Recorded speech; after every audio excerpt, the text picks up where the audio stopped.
Hello everyone, this is Elsa and Atlas welcoming you to Tuesday tea time, and we do have Breezy here as well. The weather here is a little bit rainy and unpredictable, so I fed Atlas a pile of hay just outside my window. I am sitting, I'll give you a little tour. This is my living room. I live in a tiny house, and the benefit of my tiny house is I can put it right in the middle of my horse paddock. So Atlas is eating some hay. I just cleaned the hay barn, and I gave him the remainders of the best hay before I go get new bales.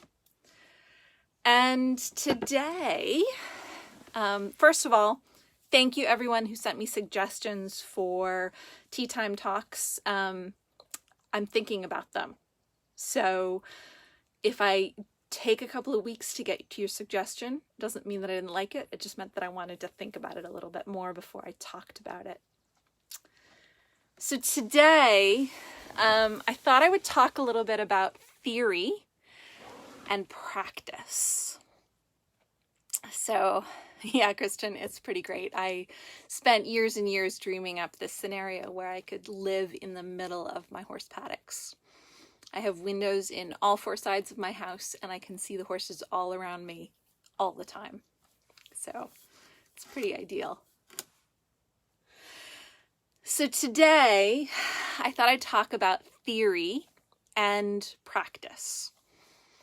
So theory is understanding why things happen and how we shape a horse's behavior so that they can become really good partners. It's also how we shape our own behaviors so that we can be really good partners to the horses as well. I do this in a really specific way, and I thought I would give you guys a little bit of a preview. This is my problem-solving sheet. Okay, so you can see that I've got a blue line, an orange line, and a purple line. And these are 3 different ways that I'm going to solve a problem. So for Atlas, my problem is hoof trimming. So hoof trimming is that center circle. And that center circle that I'm working towards is the ability to trim Atlas's hooves. Now, I have him in a sandy gravel paddock. He does a fair amount of walking every day. He seems to be wearing his hooves fairly adequately. So we're not in a huge rush to trim his feet. If we were, I would use more pressure in some way, or I would use more food rewards. I would do more counter conditioning. But we're not in any sort of dreadful rush.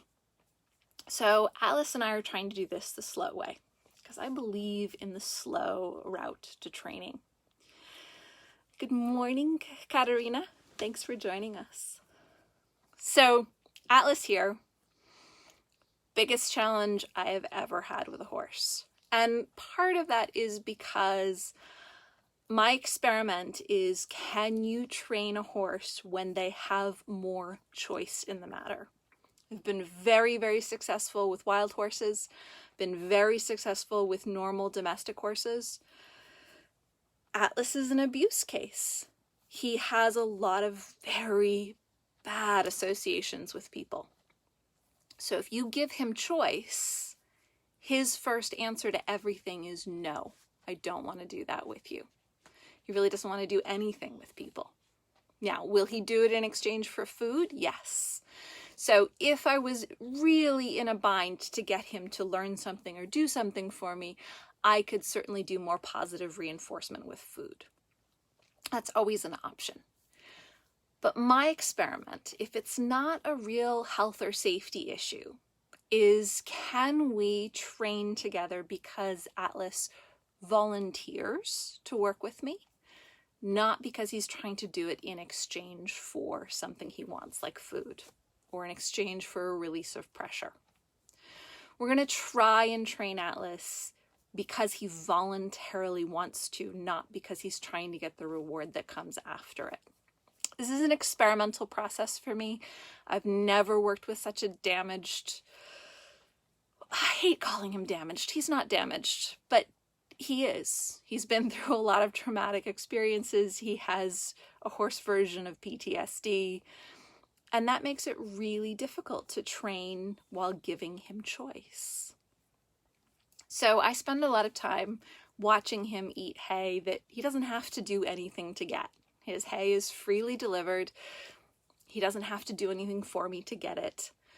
And I watch him and I think, what would cause him to volunteer to work with me? And that's the theory piece. So I make up sheets like this. This is an example of one of the sheets that I do. I put the goal in the middle. For him, it's hoof trimming. And then I make lists of all the things we might need to be able to do before we got to hoof trimming. So I've made 3 different lists here, an orange list, a purple list, and a blue list. And those lists are things that I think would help Atlas. If he knew how to do one thing, then he could do the next thing. The point with freedom-based training is we take one skill that a horse is comfortable with or enjoys. And then we find the skill that's almost like it, that's right at the edge of the comfort zone. And we practice that skill at the edge of the comfort zone, retreating back to the thing that's comfortable for the horse. Advance and retreat. Do the thing that's a little difficult for them. Retreat to the thing that's easy for them until they're linked. And once you have those behaviors linked, then the horse has a bigger comfort zone. Thank you, Mona. Yeah, it is really interesting. Atlas's story is really sad and difficult, but he's giving me an incredible project to stretch my brain and really make me think about this stuff. So yes, we can use positive reinforcement. And what positive reinforcement does is it motivates the horse to step farther outside of their comfort zone than they would naturally do. So if they know there's a food reward, they will offer a behavior they don't quite want to do because the food reward makes it worth it. There's nothing wrong with this. This is good training. If you have good feel and timing, you can do that beautifully. My study is, how do we break down those steps so small that you don't need a motivator anymore? Or that the only motivator you need is the retreat to something that the horse finds enjoyable. Like staring off at the view with you at the right place. So for instance, Atlas really likes it when I pay attention to myself. So when I'm working with him, when he does something I really like, I will look down at my belly button and I'll take a deep breath and I'll think about how I feel. It's really strange, but it's what he likes. And I found out he likes this because it's what horses do next to him that are his best friends. So I learned that about Atlas by learning about his best friends. What does he like in a friend? He likes self-focus. So when he's tried really hard to stretch his comfort zone a little bit for me, then I try really hard to return the favor by being the kind of friend he wants to have. It's really subtle work. So normally when I make up a goal list, okay, so this is a basic one. The goal is in the middle, and then I've listed out tons of different things that I might do to get to that goal. Normally when I do a sheet like this, the steps are pretty big. But what I'm finding for Atlas is the step of progress that I would do with a Mustang is too big for Atlas. So the thing that is a reasonable amount to progress for a more normal horse is really overwhelming for Atlas. And I have to break down that step into 20 more steps for Atlas. The other thing I'm finding out is when I go too fast, when I overwhelm him, and he tries really hard, what happens is we get a big backslide in progress, where we have what I think is a good day. I make some mistakes. Atlas seems to forgive me. He's willing to stretch his comfort zone more, but then the next day he won't let me anywhere near him. And I know I did too much too soon. So when I have a backslide like that, where we have a huge loss of progress, I have to go back and say that thing that I did that I thought was okay for him needs to be broken down to at least 10 more degrees of difficulty. I thought it was 1 step. Atlas needs it to be 10 steps. So that's what I do. So I take my list, and this is a really basic one. The big goal's in the middle, little goals are around. I've got an orange line, a blue line, and a purple line. 3 different ways to get to the same goal. And I'm going to take each one of those things that I wrote, and I'm going to ask myself if I could break that down into smaller steps. For instance, I had a big backslide of progress with touching Atlas when I decided to let my hand hover a couple of inches away from his neck. What happened is Atlas really thought he was going to get hit, and he got upset. And so I played with different ways of pulling my hand away. I played with different angles of pulling my hand away. I thought I was breaking it down, but I wasn't breaking it down enough. And what happened is he started flinching like he was going to get hit. And then when he started flinching, his muscles started spasming, and you could actually see the muscles in his neck bunch and release in a repetitive, reliable spasm. And when his muscles started spasming, then he either would start threatening me or he would run away. So, big wake-up call. That was a pretty obvious backslide. And when I had that big wake-up call, I realized I had to go back and figure out how to break it down more. So I had been stroking him with big, long strokes down the length of his muscles. And after our backslide, that was unacceptable to him. So I had to think, well, how many different ways could I stroke his neck? And I just did a video in my Patreon group, if you guys are interested in seeing this actually demonstrated. How many different ways can I stroke him, and does it make a difference to him? I discovered that stroking really, really lightly was his favorite way. But if his muscles started to spasm, it didn't help the spasms to stop. If I move my hand light and fast across the fibers of the muscle instead of down the length, that light and fast movement seemed to stop the muscle spasms. Once the muscle spasms were stopped, then we could experiment with different ways of stroking him. Mona says, could you name 1 or 2 steps of the colors to make it a bit clearer? Yes, I will do that in just a moment, Mona. I'll go back to the chart. So breaking this down, this stroking Atlas's neck was something that, I didn't think I had to do until I broke his trust by trying to do something too fast. And then when I broke his trust, we had to go all the way back to what he can handle, which is sometimes he can handle being touched really lightly. But if he can't handle that, I have to go fast and light across the muscles to get the muscle spasms to stop. Once the muscle spasms stop, we can go back to really lightly touching him. Once that's okay, we can work on being able to move the skin over the top of the muscles. This really seems to help him relax. He really enjoys it if it doesn't overwhelm him. Once we've got that going, we are able to do some firmer stroking, but it has to be across the muscle, not with the muscle. So we go back and forth across the fibers of the muscle when we start to stroke more firmly. He's not ready for me to go down the length of the muscles yet. So that's an example of having to break something down much farther than I have ever had to break it down for any other horse. But it's the thing that lets us make progress and lets us build trust again. So Mona asked, here's my brainstorming chart.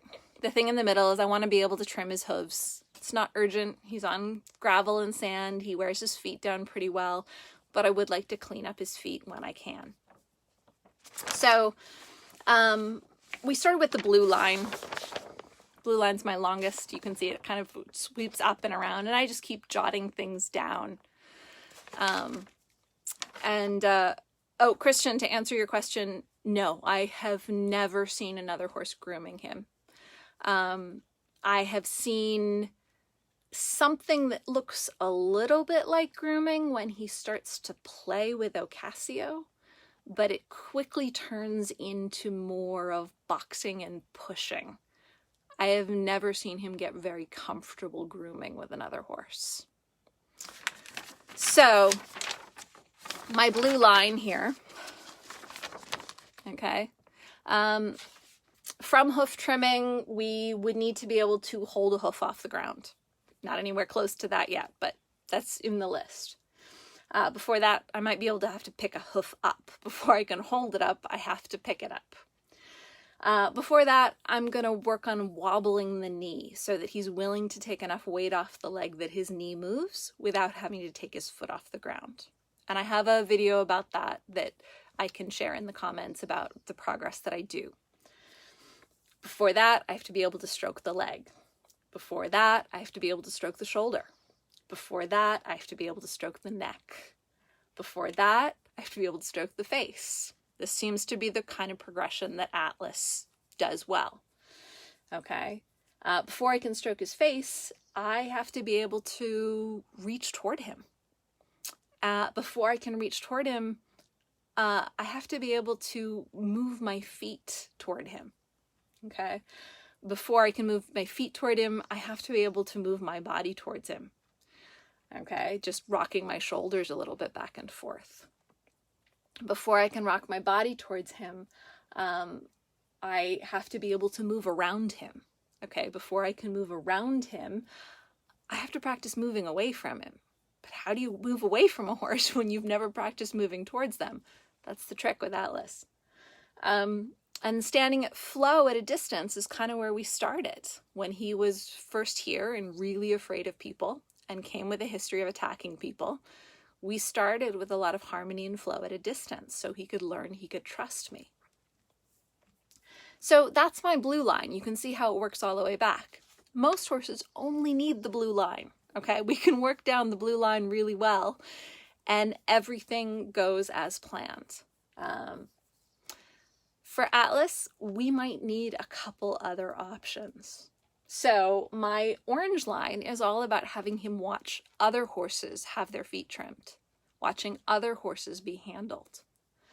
My purple line is all about movement and sound.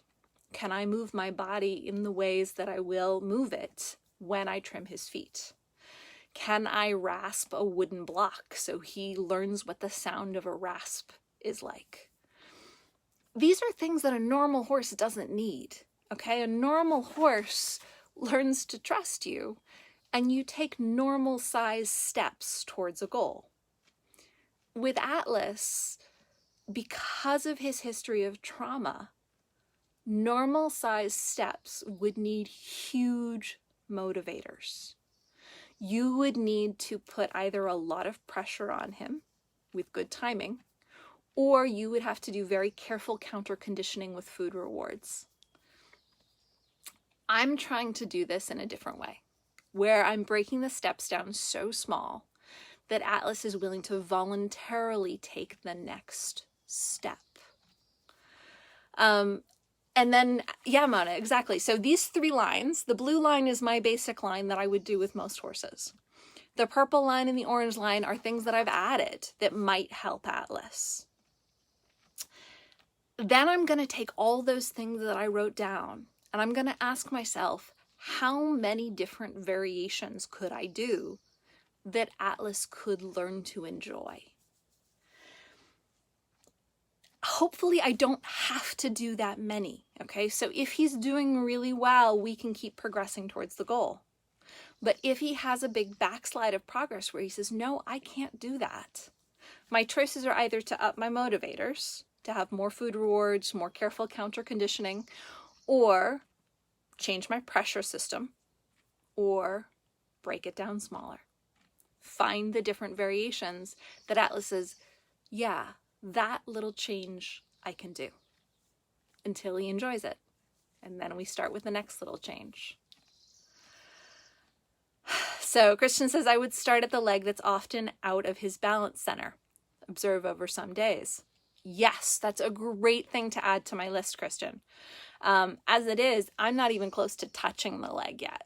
So if I'm not even close to touching the leg, I'm going to keep working on both sides.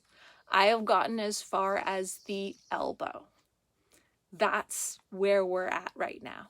I can stroke from Atlas's nose down his neck to the elbow if I take it step by step. So once I get to the point where I'm actually going to start wobbling that knee, Christian has a great point. Start with the leg that has the least amount of weight on it. Perfect thing to put on my list and remind myself of. Until then, my job is to keep working on the variations. How many small steps of progress is Atlas willing to say, yes, I will try that? I want to work in a way where Atlas voluntarily says he will try the next thing, without knowing that there is a food reward on the other side of it, without being worried that there is a pressure of being trapped between a fence or some sort of threat if he doesn't do it. If we take away the motivators, we have to break it down into smaller steps. Christian says, what about starting near his tree with food while it's tea time? This is the interesting thing about Atlas, Christian. When he is eating food, he is much more afraid of me than when he is not eating food. He is very tolerant of me sitting still while he eats food. But the moment I start to move, he is much more afraid of me than when there is no food. Just one of his interesting quirks. Doesn't mean I won't do it, but it means that I have to take even smaller steps and be even more careful with him when he's eating than when he's not eating. So in situations where he is sleeping in the sun, I have the most success and I can do the most steps of progress. In situations where he's eating food, I have to be more careful for a couple of reasons. One, because you can see things like muscle tension and muscle spasms start much more quickly. And two, because he's much more likely to become aggressive with me if he thinks that I've done too much too soon. So that's a little bit of my puzzle here with Atlas. You know, I share this with you guys not because every horse needs this. Most horses don't, okay? Most horses will let you make fairly big steps of progress and they think that's interesting and fun and engaging. If you have a horse that has some sort of trauma or PTSD, you might want to take out a piece of paper and just start writing down ideas. And then take each one of those ideas and break it down farther. And then take each one of those ideas and break it into variations. And then you practice and you see what can the horse say yes to and what's difficult. The things that are difficult, we have to make variations and steps. The things that are easy, that's great. Keep going. So those are my thoughts today for tea time. If you guys have suggestions for me to talk about, please let me know. Thank you for all of you who did send suggestions in. I'm thinking about them. And they'll pop up in a following tea time. Yes, Christian, PTSD is post-traumatic stress disorder.